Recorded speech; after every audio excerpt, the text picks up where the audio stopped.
And hello, good people of the internet. It is I, Tommy Kelly, and welcome to part 2 of the monthly Patreon 47 one-card divinations for the month of October. If you want to in on this, just join up the Patreon at level 2 or above, and every month we do some card readings. So let's get straight into it.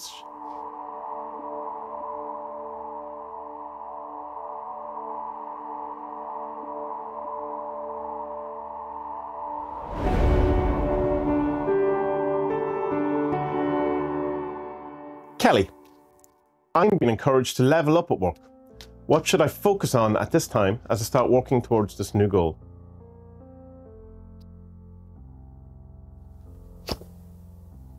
The Guru.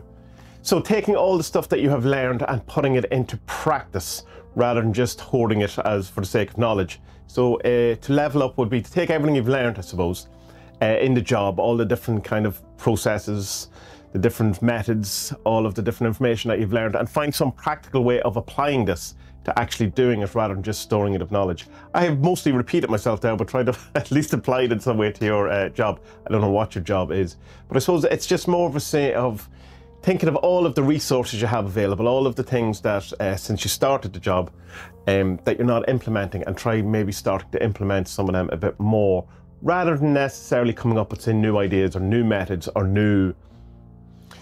newness. Just look at what you've learned, what you've done, what's available, and implement it more. Be more practical about it. How can you make the things that are happening now already more easy, more more practical? Have a practical approach to it all.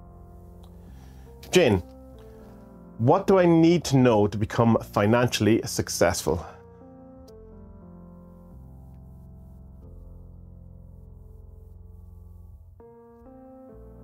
The Witch. That magic is real, that you should attack these things with magic, not just in the mundane senses as well. And I assume you're into magic or you wouldn't be here. One of the best ways, and I was reading it last night in Jason Miller's book, one of the best ways to attack any kind of magic thing is have a plan that works without magic, and then use the magic to augment it, to power it, to give it that extra push, to increase the probability of it happening.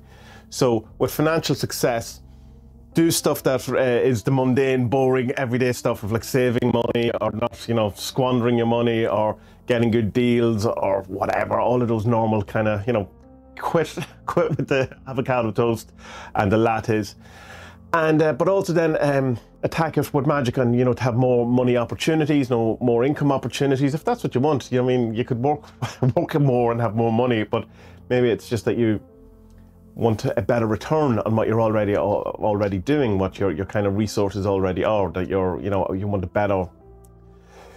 want to raise, or you just want to, you know, just to feel that you don't want to put in an awful lot more effort, but you want more money, you know. So you have to work out what is your actual plan and then push that up and boost that up with magic.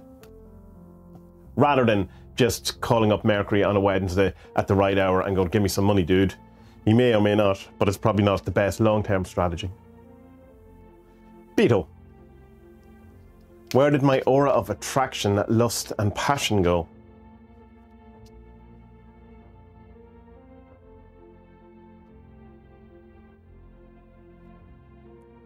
Depleted. So that's interesting. Where did it go? It's, says you, I already know it's depleted, but it's kind of saying that the energy of it is, it needs, you know, think of it like a season or whatever. And so then when you have the autumn, and things are starting to wind down as you get into the winter and the leaves fall off the trees and it no longer bears fruit. But there's a season again for it, you know, it'll come back once you let it go to rest or let it go to, you know, follow its natural curve. I suppose this is suggesting then that where has my aura gone? It's just going, well, just let it go for a minute, let it just move it. So don't put so much pressure on it, don't try to, you know, it's been depleted, you've used up an awful lot, you need to recharge, you need to get back, you need to rest, you need to recuperate, all of these things. So it's just sort of going, there's a season for this, and just don't be pushing it so much or you might become a bit burnt out. But also there's the hope there that it will come back, like it's not gone forever. It's just part of this kind of, you need to sleep every day in order to get up and do your stuff. And this type of auric stuff, it is suggested by the cards, would mean that, yeah, you just need to rest a bit with it. DT, what can I do to excel and make a good impression in my new job?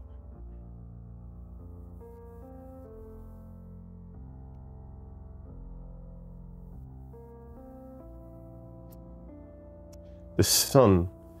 Bring a lot of energy, bring a lot of power. Be the driving force. Be the thing that people, when sometimes you go into an office or something and there's people just drain you and bring you down, and you just kind of don't want to be around that person. It's very hard to work with that person. Be the opposite of that. Be a joy to be around. Be a powerhouse. Be radiant. Be happy. Be sunshine. Be the person who brings the vitamin D, the energetic vitamin D into the job. Put a lot of energy into it. Don't burn yourself out. Obviously, you don't put too much, and sun doesn't shine with fakeness. Don't be fake about it. Be the best version of that you can be. High energy, nice, pleasing, easy to work with. But energetic and powerful. Get things done. Cat. Will my partner end up getting the job he's hoping for? So this is going to be a yes or a no. And as I shuffle and look down, there's a card the wrong way and it's the fixer. So that's going to be your answer. If they're willing to pay the price, whatever the price is, and I mean, I've gone through this so much with the fixer, it's not going to be something weird, it's going to be something connected to the job. Will they get the job? Wouldn't mean you can get the job if you're willing to travel 4 hours every day and have a commute, or if you're willing to put in the work to work well in the to research for the job interview, or that you have the qualifications, all of these things. So will they get the job? They will get the job he's hoping for if he's willing to pay the price, whatever the price is. But there'll be some price. And price probably, there'll be some compromise, or there'll be something that'll have to be done. There'll be some, something like, are you willing to work 2 hours or in a different city? Are you willing to only see, come home at the weekend? Something like that. Or, there'll be some hook. Okay.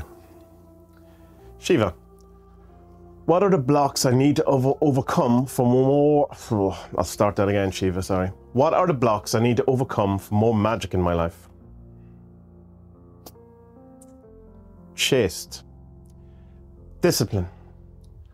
To have a bit more... There's kind of, I suppose, a sense of being a bit more dedicated, a bit more, one single pointed, rather than a bit all over the place. We can tend at times to kind of be fairly eclectic, particularly if you're any sort of chaos magician background. You kind of take a bit from this, bit from that, and it can often lead to a bit of lack of focus, lack of discipline, lack of follow through, where you just jump from one thing to another. So Chase would say, get really, really, really chaste with yourself, but not necessarily in a sexual way, but in a kind of really get into it. And if you're doing something like daily prayers or daily planetary work or something, really do it. Really put a focus on it. If you're doing some deity work, or if you're going to do something, say with the Goetia, actually do it right, rather than kind of half-ass it, kind of chaos magic-y or something, just really approach it properly, really sincerely, really disciplined, and really focused.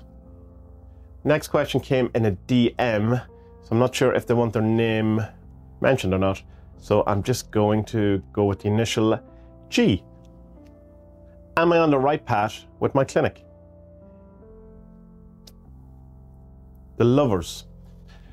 So this would suggest that it is the right path, in that it's going to get you into your, into a comfort zone, into a nice kind of steady rhythm, that it'll be something that is... Because, I mean, the Lovers is the thing, it's past the initial kind of lust, or the initial kind of sheen, or the desire, and it's like, oh, the newness and all of that. It's into the actual relationship thing of where you're very comfortable with the person, where, you farted in front of them and they haven't ran away, or whatever it is. They've seen kind of your bad habits, they've seen your good things. You kind of have this energetic match that it's okay, you can be in the room together, not talk, and it's all fine, So they're just kind of applying that to your clinic. It will get you to that kind of comfort zone, but I'm not talking about kind of being ecstatic or in a rush or something. It's like you will get into your groove, that's it. You'll start getting into your groove with it. So I'm on the right track. I would say yes, there's a signs of getting into your groove with it, and for it to be settled in and working right, once you've kind of passed the hype, past the kind of because often we can think we want to be, like, say, an artist, say, or something like that, or the classic one is the writer. There's so many people who want to be writers who don't actually like writing, so when they come to writing the book, They go, I don't really like this. I like the idea of being a writer. So it's kind of suggesting that you do like the idea of what you're doing, and you know, you pass the glamour of it. Philip, what's going on this month? The librarian: study, acquisition of knowledge, learning new things, maybe doing a course, maybe doing some study. But yeah, rather than going out and doing loads of stuff, or practically, you know, yeah, doing stuff in a kind of very practical way, or practicing stuff. This is about study, learning new things, you know, revising the old things, and yeah, the librarian, all the, you know, all the things that the librarian stands for. That's what the month is. Wise Owl: what is the nature of the entity that I've been in contact with in the Estes sessions?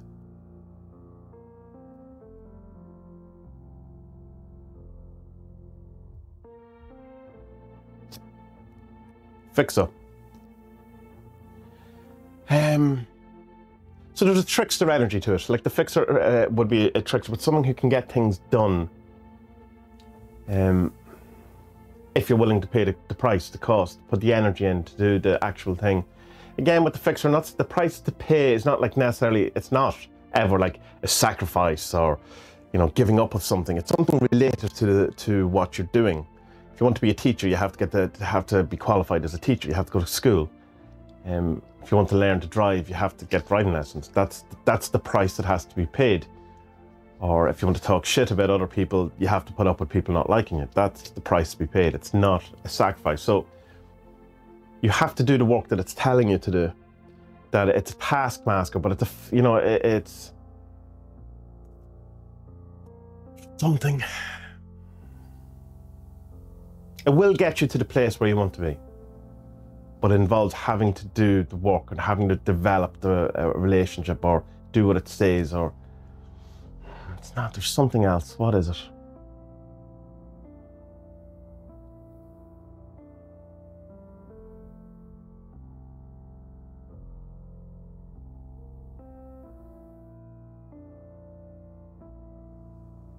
There's a chance in it that there's an element of getting your fingers burnt out of it, but that mightn't necessarily be a bad thing.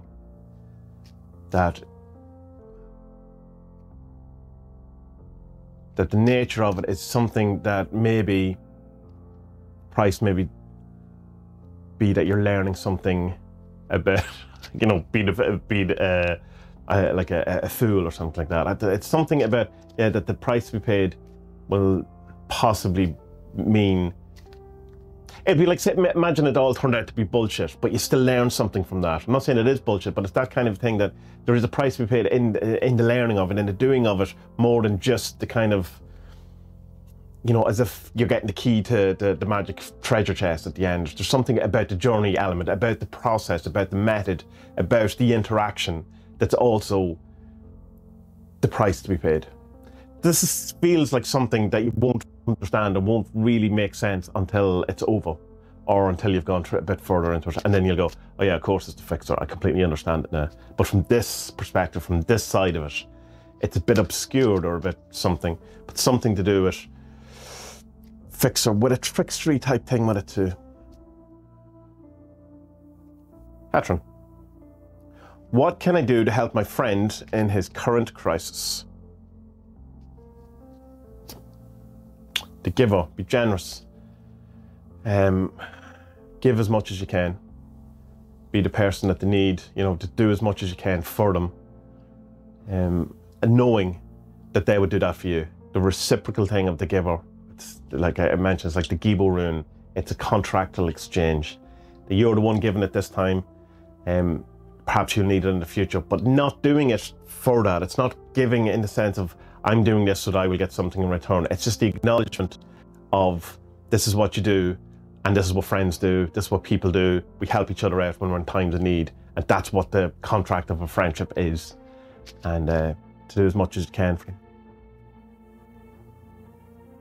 Max: where might magic be concentrated in my current routine?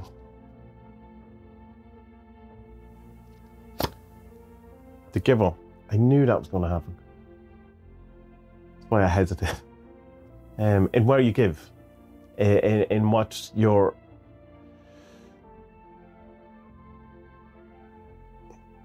in the outward expression of something, and what you're giving back that's what you can give magic. What can you give to people, to your clients, to your life, or to your family, to your friends? What is it you can offer? And within that kind of thing is where the magic can really lie.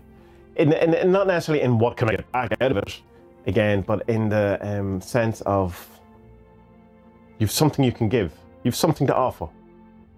That's where you should focus, or that's where the concentration of magic should be. What is it you're offering? What are you actually offering people? Christoph, what can I reflect on this past year leading up to the Halloween 47th annual ritual? The Guru. What, with all the knowledge, with all the things you've learned over the last year, with all of the different experiences, the different books you've read, the different magic you've done, the different people you've interacted with, the arguments, the high points, the low points, all of these.